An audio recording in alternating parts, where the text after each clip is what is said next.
चेतावनी, वार्निंग, भड़ुए, गद्दार, गांडू, हरामखोर और लवड़ू इस वीडियो को ना देखें, क्योंकि अगर आगे देखते हो और अगर गांडू और गद्दार हो तो आज कान और गांड दोनों से खून निकलने की ज्यादा आशा है। दूसरा, सबसे पहले मैं माफी मांगना चाहता हूं लेडीज से, पूरी महिलाओं से, क्योंकि हो सकता है मेरी भाषा आपको पसंद ना आए, उसके लिए माफ कीजिएगा। आज सिर्फ और सिर्फ आवाज सिर्फ मेरी है, लेकिन गुस्सा पूरे देश का है। चेहरा सिर्फ मेरा है, लेकिन स्वाभिमान पूरे देश का है। और कोई मुझे ये कमेंट्स में जो ज्ञानी लोग बैठे रहते हैं वो लिखने के लिए कि जो लोग गाली बकते हैं वो औरतों का सम्मान नहीं करते, ऐसा कोई लेना देना नहीं है। इसका मतलब ये हुआ कि जो गाली नहीं बकते हैं वो बड़े शरीफ लोग हैं, ऐसा कुछ नहीं है। अंग्रेजी में बकने वाले को डूड कहा जाता है, हिंदी में जो बोलते हैं उनको क्या कहते हैं, अनपढ़। ठीक है, हम वही सही, लेकिन आज देश की बात करेंगे। जो इंटेलेक्चुअल्स हैं, जो हाई सोसाइटी के लोग हैं, वो ना देखें। आज तो मिट्टी की कसम है, जो बात करूंगा कड़वी करूंगा, देखना नहीं देखना आपकी मर्जी है। ना इनवाइट किया गया ना करना चाहते हैं। तो आप अगर एक सच्चे देशभक्त हैं, उसका मतलब सिर्फ ये नहीं कि यूनिफॉर्म, क्योंकि पहले ये जंग जो थी वो सिपाहियों के बीच में थी, देशों के बीच में थी, अब ये पर्सनल हो चुकी है। और हर वो आदमी जो राष्ट्रभक्त है, आज मैं उसकी तरफ से बात कर रहा हूं, उस देशभक्त की तरफ से बात कर रहा हूं, because it is a very big battle which is going on in the country right now. This is one of the biggest battle which is happening and which is going on, and the battle is patriots versus traitors. गद्दारों और देशभक्तों के बीच में एक बहुत बड़ी लड़ाई है। तो देशभक्त तो ये थे, अब गद्दार कौन है? मेरे हिसाब से जो मुझे लगता है, हर वो आदमी, चाहे वो आम आदमी हो, चाहे सिंपल साधारण एक जनरल पब्लिक हो, चाहे एक ऑफिसर हो, चाहे वो किसी मीडिया हाउस का बैठा हुआ बॉस हो, चाहे वो किसी बहुत बड़ी ऑर्गेनाइजेशन का सीईओ हो, चाहे वो नेता हो, चाहे मंत्री हो, हर वो आदमी जो इस देश के सिपाही का सम्मान नहीं करता है, उसकी शहादत का सम्मान नहीं करता है, और यहां बैठ के हमारी रोटी खा के अपने नाजायज बाप पाकिस्तान की तरफ से बोलता है, हर वो मादर चोद, हर वो बहन चोद गद्दार है इस देश का, और मेरे लिए वो देशद्रोही है। बड़े बड़े जो इंटेलेक्चुअल्स बैठते हैं चैनल पे, और वो भी आदमी, गद्दार कौन है बे? जो यहाँ की फैसिलिटी चाहिए, एजुकेशन यहाँ की चाहिए, हमारा टैक्स पर एक भारत के आम जो नॉर्मल बंदा है, जो मेहनत करता है, मिडिल क्लास का आदमी, उसके टैक्स पर तुमको पढ़ाई चाहिए, और तुम उसके बाद चैनल्स पर बैठ के बहरान बानी जैसे मादर चौदों को, टेररिस्ट एक नहीं जितने आएंगे बहन चौथ गांड में घुसड़ देंगे, उतनों को मारेंगे मादर चौदों को। समझ में आए बे? उनको जो बैठ के बताते मासूम लोग थे, बहन चौदह पता क्या है तुमको कश्मीर के बारे में बे? अंदर की कंडीशन पता है तुमको? जो गुमराह करते हैं इस देश के बच्चों को, उनको स्कूल कॉलेजेस नहीं जाने देते और अपने लौंडों को विदेश में पढ़ाते हैं। मेरे लिए हर वो मादरचोद, हर वो आदमी गद्दार है जो यहां बैठकर यहाँ की रोटी खाकर, चाहे कहीं पर भी बैठे, किसी भी लेवल का हो, चाहे अंग्रेजी में बोले चाहे हिंदी में बोले, जो भी पाकिस्तान की इस हरकत का और मेरे उन भाइयों को सोते हुए मारा जिन मादरचोदों ने, उनकी तारीफ करने वाला वो हर आदमी गद्दार मादरचोद इस देश का राष्ट्रद्रोही है, गद्दार है, बहनचोद। मैं हमेशा कहता हूं, और मैं ऑपरेशंस जो थे मैं उसके बारे में बात नहीं करना चाहता था। कोई भी ऑनगोइंग ऑपरेशंस है, ठीक है, वॉर है, if it is a war zone then there is no problem. तुम हमारे मारोगे, हम तुम्हारे मारेंगे, इक्वालिटी है, युद्ध है। लेकिन यहां पहली बार था कि युद्ध के नियम तोड़े गए, इसलिए बात करना पड़ेगी आज। यार सोते में तुमने हमला किया और सामने से मारो ना बे। तुम्हारी भी इज्जत है, तुम भी सिपाही थे, बहुत पहले इसकी इज्जत कर ली। टेररिस्ट की इज्जत नहीं, सिपाही होते एज अ सोल्जर। मैंने पिछले वीडियो में कहा कि मैं इज्जत करता हूं किसी भी देश के सिपाही हो। अबे तुम क्या बात करते हो बे? तुम तो मुर्दे नहीं अपनाते हो। हमने फिर भी इज्जत की, बोला, तुम्हारी तारीफ की, सबकी तारीफ की, लेकिन अब युद्ध के नियम टूट चुके थे। लाखों ईमेल आए हैं, 7 लाख से ऊपर ईमेल हैं। पूरी टीम पागल हो चुकी है जब से हमला हुआ है कि सर अब कुछ बोलना पड़ेगा, और आज बोलना इसलिए जरूरी है क्योंकि जवाब देना पड़ेगा। कुछ बड़ुओं को अब पता नहीं इनको क्या बोलूं, समझ में नहीं आता, क्योंकि एक वीडियो में मुझसे गलती हुई थी, मैंने कुत्ता बोल दिया था एक आदमी को। उस भड़ुए को कुत्ता बोल के ना मुझे गम हुआ, क्योंकि जब मैंने घर जाके अपने वो 2 शेर देखे ना, कुत्ते देखे, जब घर के देखे वो बच्चे, तब लगा कि यार कुत्ते से तो वफादार कोई होता ही नहीं है। इन हरामियों को मैंने कुत्ता बोल के ना, उस कुत्ते की जात पे मैंने मैंने उसकी बेइज्जती कर दी। एक नेता है, एक सांसद है, एक स्पोक्स पर्सन है, उसने एक बात कही। क्या कही वो बहुत जरूरी है, मैं आपके सामने पढ़ के सुनाता हूं। उसने फेसबुक में, ट्विटर में क्या शेयर किया और बेशर्मी से क्या लिखा और क्या कहा, उसका जवाब आज जरूरी है। उरी में मारे गए सारे सैनिक घूस देकर आर्मी में भर्ती हुए थे, अच्छा हुआ साले मारे गए। इस पर इतना हाय तौबा क्यों? भारत माता के लिए बोझ बने हुए थे, आतंकियों ने सही काम किया। इस आदमी ने एक दूसरे इंटरव्यू में, एक और आइटम है, एक और है, उसने क्या कहा? उसने ये कहा कि भारत की तरफ से जो सिपाही मरे उरी में, वो शहादत नहीं है। शहीद कौन हुए? जो पाकिस्तान की तरफ से आए। ऐसा है नेताजी, मादरचोद, हमको भी मौका दो ना, तुमको ऐसा ऐसा इस टाइप का शहीद करने का, बहनचोद। एक काम कर, सजेशन देता हूं, बहुत गांड में गूदा है ना, बोल मत बहनचोद। एक काम कर, अब तेरे पास जो सिक्योरिटी है ना पुलिस की, उनको हटा और बाहर जाओ और एक सिपाही के परिवार से जिसका शहीद हुआ है, उरी की छोड़, कभी भी उसके परिवार से जाके जरा बोल। गांड में घुसड़ देंगे तो पूरी तेरी राजनीति जितनी तेरी चल रही है ना, अबे तेरे को शर्म आना चाहिए। देश का माहौल क्या है बे? आज देश गम में डूबा हुआ है और तुम जैसे भड़ुए मादरचोद, तुम लोग बहनचोद, इसको अपनी मीडिया बाइट के लिए, अपनी पब्लिसिटी के लिए, तुम्हें पता है क्या दुख देते हो बे तुम? अबे पिछले हजारों बार बोल चुका हूं, कुछ नहीं दे सकते हो तो मादरचोद इज्जत तो दो कम से कम शहीदों को। सुनो बे झाटू, मंत्री है जो तुम्हारा है ना, जो तुम्हारा पद है, तेरा प्रोटोकॉल नहीं पता है, तेरा ना मेरे पास पूरी ज्यादा डिटेल नहीं है, लेकिन सुन, बहुत गांड में कूदा है, तेरे को बहुत चर्बी है ना। मेरे इसी में ईमेल आईडी आता है, मेरी चैनल का एड्रेस आता है, बहनचोद भेज, वहां पर अपना एड्रेस भेज और अपना नाम भेज। और तेरे को बहुत गर्मी है ना, अबे फौज ना गांड में नीचे डंडा डालेगी, कान से निकालती बहनचोद। अभी फौज के मर्जी, तुमने फौज के भी मार नहीं देखी है ना, अभी तुमने हमारा सम्मान देखा है बहनचोद। तेरे को बहुत गर्मी है, जो तेरे पास पुलिस का कैडर मिला है ना, तो क्या कहता है कि पुलिस के जो है वो, एक और स्टेटमेंट दिया ना इसी आदमी ने कि सोते रहते हैं, है ना। एक और मादरचोद है दूसरा, वो पुराना वाला भड़ुआ साला जिसको अपन ने पहले भी बात किया था हरामी के बारे में। क्या कहता है कि पुलिस और फौज में वही लोग जाते हैं जो अनपढ़ होते हैं या जिनके घर में कोई 1 रुपए का पढ़ा नहीं होता है, और जो लोग सिर्फ और सिर्फ 10वीं 12वीं बड़ी मुश्किल से पास कर पाते हैं, वो लोग जाते हैं। सुन, अब तेरे को बताता हूं, अबे चूतिए मादरचोद, तेरे को पता भी है फौजी होता कौन है? भारत का राष्ट्रपति भवन, हर राज्य का मुख्यमंत्री भवन, हर राज्य का सांसद, पार्षद, विधायक, हर राज्य का डेमोक्रेटिक जितना भी बड़ा आदमी हो, हर राज्य का संविधान, मतलब सुप्रीम कोर्ट हो चाहे हाई कोर्ट हो, उसकी सुरक्षा में हर चौक पे खड़ा हुआ एक पुलिस का सिपाही, हर बड़े एस्टेब्लिशमेंट के सामने संतरी बन के खड़ा हुआ एक सिपाही। अबे तेरी औकात नहीं बहनचोद की तू उनके बराबर का बन सके। वो इस देश को चलाते हैं।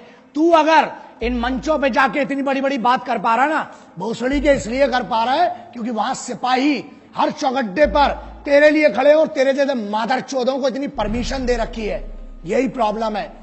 जिस दिन छूट मिलेगी और जिस दिन सही मौका आया, याद रखना गांड में इतना बड़ा सुल्ला जाएगा। बहनचोद, अभी तूने बहुत मोहब्बत देखी और बहुत हुआ सम्मान तुम्हारा मादरचोदों। एक और सेंटेंस बोला इसने बहनचोद ने कि पैसा देके, घूस देके जाते हैं। अबे चूते तेरे पास दिमाग है लौड़े? बात एक्सट्रीम इनसेंसिबिलिटी की, शुद्ध भाषा में चूतियापा बोलते हैं ना जिसको, वो ये इन जैसे बहुत बड़े बड़े होशियारों ने जो बड़े बड़े यूनिवर्सिटीज में पढ़ रहे हैं, उनका कहना यह है कि फौज में पैसा देके जाते हैं और सोते हैं और राशन खराब करते हैं, राशन खाते हैं फ्री का, है ना। चलो इसका बड़ा सिंपल सा आप समझो, जितनी आपकी समझदारी है ना, अगर पैसा देके जाना है तो फौज में क्यों जाएगा आदमी? मरने के लिए। फौज में क्यों जाता है? फौज में कंफर्टेबल लाइफ नहीं है, तुम्हारे जैसी नहीं है। और बोलते हैं, हाँ एक और बात बोली कि आलसी है जो फौज में जाते हैं, वो लोग आलसी हैं इसलिए सो रहे हैं। बेटा तू बहनचोद, तू अपनी बात कर रहा है, तेरे से तो दाढ़ी बनाता नहीं है रोज बहनचोद, तू क्या आलस की बात करता है बे? एक जगह पे 15 साल से डले हुए तुम जैसे भड़ुए इस देश का राशन खा रहे हो, हमारा टैक्स खा रहे हो, हमारी हर चीज खा रहे हो, उसके बाद बोलते हो बड़ा नेता और यूनियन वाले। बड़ी बात है, तुम जैसे बड़े पदों पे भी जा सकते हैं, लेकिन हमारे लिए पद मैटर नहीं करता बे। इज्जत कमाना अलग बात है, ताकत कमाना अलग बात है। तुम जैसे भड़ुओं की कभी इस देश में इज्जत नहीं होगी। क्यों? क्योंकि इस देश में अगर मंदिर हो, चाहे मस्जिद हो, चाहे गुरुद्वारा हो, चाहे चर्च हो, उसको सुरक्षा कौन देता है? वो है सिपाही। बाहर से जो पाकिस्तान की तरफ से आ रहे हैं वो दुश्मन है, उनसे लड़ना बहुत सरल है। तुम लोग साले जो अंदर गदर मचा के रखिए ना, उसके लिए एकाध न एक दिन बहुत गलत होगा। मैं बहुत कोशिश कर रहा हूं, प्रयास कर रहा हूं कि बचा रहूं, गुस्से में ना आऊं, लेकिन अब लगता है कि अब कुछ ना कुछ, और जिस दिन होगा उस दिन पब्लिकली और बहुत गंदा होगा तुम्हारे साथ। क्यों फौज में जाता है? अबे वो बच्चा जिसको एक गरीब घर से आके पुलिस में या फौज में जाना पड़ता है ना, 3 बजे रात को उठता है वो बच्चा। जब बेंचो तुम लोग पार्टी कर रहे होते हो ना वहां पर अपने कॉलेजेस में, यूनिवर्सिटीज में और अपने बड़े बड़े भवनों के अंदर, बड़ी बड़ी मेस में जब तुम पार्टी करते हो, बेंचो दो, अबे तुमको पता भी है सिपाही होता क्या है। क्योंकि सुनो, प्रॉब्लम यह है हमारे देश में, ना एक नेता का लौंडा आज तक सिपाही बना, ना आज तक ये भोसड़ी के जो यूनियन में बैठे हैं, कोई अमीर का लौंडा आज तक सिपाही नहीं बना। कहां गए वो मादरचोद बड़े बड़े अमीर? अबे भोसड़ी के खेल के लिए समय देने वालों को, मैच जीतने वालों को क्या मिलता है? इनाम मिलता है ना? और वहां जो जान अपनी बॉर्डर पे लगाते हैं, -60-50 में वहां लड़ रहा है आदमी, घूस देके गया। चल माना बहनचोद तेरी बात, चल घूस देके गया बहनचोद, तू दे देना मादरचोद, है गांव में दम तेरी, तू जा घूस देके बहनचोद उधर पे, एक दिन की नौकरी कर मादरचोद। अबे आर्मी की और कमांडोज की छोड़, स्पेशल फोर्सेस की बहनचोद, एक दिन मैं देता हूं चैलेंज, अबे तेरी पूरी जिंदगी की पेमेंट दूंगा इन बड़वे मादरचोद गद्दारों की। जा एक दिन ट्रैफिक पुलिस का काम करके देख मादरचोद, धूप में वहां खड़े होकर देख, पानी में खड़ा होकर देख, मुंबई पुलिस हो, चाहे दिल्ली पुलिस हो, चाहे हरियाणा हो, चाहे उत्तर प्रदेश हो, एक पुलिस के सिपाही का काम करके देख। फौज की तो बहुत दूर की बात है, तेरी गांड में इतनी दम नहीं है बहनचोद। और सुन, ये बात क्लियर सुन ले, आज तुम जैसे मादरचोदों को अगर मार के जेल जाना पड़ा, 14 साल मंजूर है बहनचोद। जिस दिन मेरे सामने पड़े ना मादरचोद, मारूंगा, लेकिन एक बात पक्की है, पब्लिकली मारूंगा, अकेले कभी नहीं मारूंगा।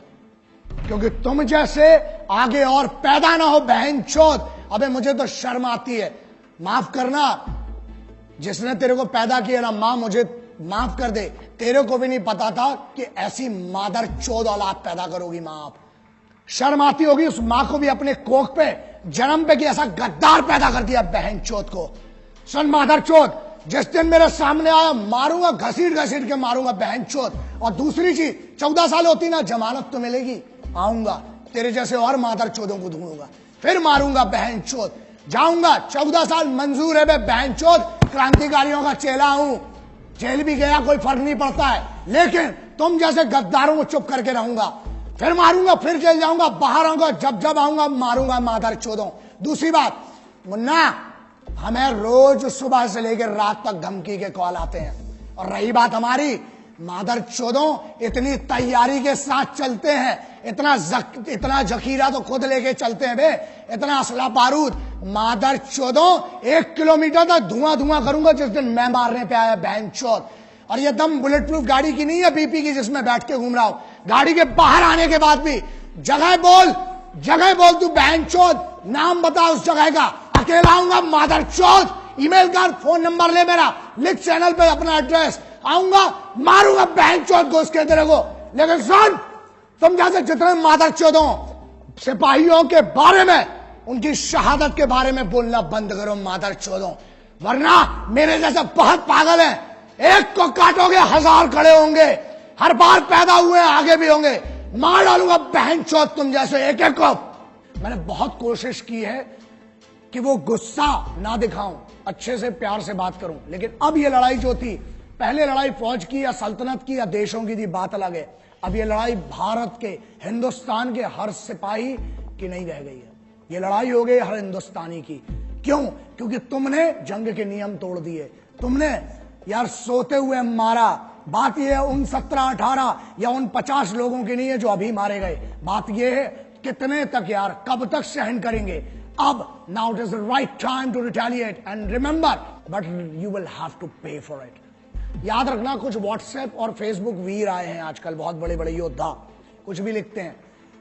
मैं उस यूथ को ये मैसेज मेरा बहुत जरूरी है, रिमेंबर, फेसबुक और व्हाट्सएप पे जंग नहीं लड़ी जाती है, ठीक है? आप तैयारी कीजिए, जैसे यूथ की बात है, अभी एक बात करिए, एक बानी, अभी एक बंदा जो बीएसएफ का असिस्टेंट कमांडेंट बना है, नया लड़का, आपको पता है वो भी जम्मू कश्मीर से आता है, उसने तैयारी की, उसने दूसरा रूट लिया, वो आज एक ऑफिसर बना। He can actually make some difference. वहां बैठे बैठे फेसबुक और व्हाट्सएप, गाली मत बको, अपने दुश्मन है जो भी है, गाली मत बको, मतलब फेसबुक और इस पे, ठीक है मैंने बकी, मैं मानता हूं, लेकिन मेरे पास कोई ऑप्शन नहीं छूटा था। बहुत सारे ईमेल्स आए, लाखों ईमेल आ रहे हैं और कमेंट्स भी आ रहे हैं व्हाट्सएप, हमारे जो जितने भी चैनल्स हैं उस पर आ रहे हैं। ये गलत बात है और उसको मुझे कंडेम करना पड़ेगा, आपको बोलना पड़ेगा, स्पेशली यूथ को। अब बहुत सारे लोगों ने लिखा सर पाकिस्तान को उड़ा दो, पॉइंट ब्लैंक मार दो, पूरा पाकिस्तान पे न्यूक्लियर अटैक कर दो। यार वॉर ऐसे नहीं होती है, पहली चीज। There are lot of things involve in that. Democratic level पर अलग होती है, बहुत सारी चीजें होती हैं। फौज को अपना मूवमेंट करना है, वो अपने हिसाब से करेगी ना, व्हाट्सएप और फेसबुक के हिसाब से फौज नहीं चलेगी। स्पेशली जो इंडियन स्पेशल फोर्सेज हैं या वर्ल्ड वाइड जो भी स्पेशल फोर्सेज होती, पहली बात हम कोशिश यही कर रहे हैं कि हम तो कोई उल्लंघन ना करें, और अगर करेंगे भी तो पता नहीं चलता, पहली बात, और पता होने भी नहीं देंगे इस बार जो कार्रवाई होगी। नाउ पाकिस्तान उड़ा दें, यार वहां पे भी मासूम लोग हैं। जंग पाकिस्तान में रहने वाले मासूम और नॉर्मल लोगों की, पाकिस्तान के आम आदमी की नहीं है और हिंदुस्तान के आम आदमी की नहीं है, लेकिन अब आपने बना दी है ये जंग। बट हम अभी भी कहते हैं कि जंग से कभी किसी का फायदा नहीं हुआ है। तुमने हम पे 5 थोपी, 5 बार हारे हो, लेकिन इससे किसी का फायदा नहीं होता है। कोशिश करना, दुआएं करना जितनी हो, शिद्दत से दुआएं करना कि कभी जंग ना हो, क्योंकि उससे किसी का फायदा नहीं होता, हमेशा नुकसान होता है। बातचीत से अगर बात बन रही होती तो ये मुद्दा नहीं आता। हम लोगों ने तो हर बार कोशिश की, तुमने नियम तोड़े, अब हड्डियां तोड़वाओ, वो तुम्हारी मर्जी है। हिंदुस्तानियों का स्वाभिमान बहुत बड़ा होता है, अभिमान बहुत होता है अपने में। कैसी बच्चों जैसी बातें कर रहे हो तुम लोग, हाँ समझ में नहीं आया ना, बताता हूं। अबे हमारे इधर तो बेवड़े भी होते हैं ना, वो भी गुस्से में एक दूसरे को गुटका नहीं देते हैं, समझ में आ गया। अबे तुम तो कश्मीर मांग बैठे पागलों। दूसरी चीज, हमारे इधर ना, अबे पब्लिक ट्रेन, लोकल ट्रेन में ना, वसई विरार साइड की कोई ट्रेन होती है, उधर अंबाला पटियाला की कोई ट्रेन होती है लोकल ट्रेन, अबे वहां पर लोकल ट्रेन में सीट नहीं देते हैं, तुम तो कश्मीर मांग बैठे। और अगर पैर की धूल होती तो फिर भी 1 लाख बार सोच के चलो दे दिया होता, मोहब्बत से मांगते तो। अबे तुम तो दुश्मनी में हमसे हमारा मुकुट कश्मीर मांग बैठे हो। हमारा था, है, और कुबत गांड में तो ले लेना, बहनचोद हमारा था, है और रहेगा। जितनी बार घुसोगे उतनी बार मारेंगे, आ जाओ, प्योर इन्विटेशन है। और रही बात हमारी, हम जैसे पागलों को घंट फर्क नहीं पड़ता, बहनचोद डंडा डालेंगे, पेलेंगे जितनी बार आओगे। माफ करना, मैं उनसे माफी मांगना चाहता हूं जो मेरे सिपाही, चाहे वो पुलिस के सिपाही हैं, चाहे मेरी फौज के सिपाही हैं, चाहे जो भी सिपाही हैं जिनकी हम बात करते हैं, जो यूनिफॉर्म पर है, जिसने यूनिफॉर्म पहनी है, कोई सी भी यूनिफॉर्म है, वो इस देश का सिपाही है। अगर इन गद्दारों को मैं जवाब नहीं दे पाया हूं ढंग से, या इनके सम्मान में कोई कमी रह गई है, तो मैं आपको वादा करता हूं, एक कमांडो वचन, एक सिपाही वचन है, जहां मिलूंगा, जब मिलूंगा, आपकी तरफ से अलग से इनकी गांड में डंडा करूंगा, अलग से मारूंगा बहनचोदों को। मैं सिर्फ, हम जो है, हम सिर्फ तिरंगे के सगे हैं, ना हम किसी के उपकार के हैं, ना हम किसी सरकार के हैं, समझ लेना।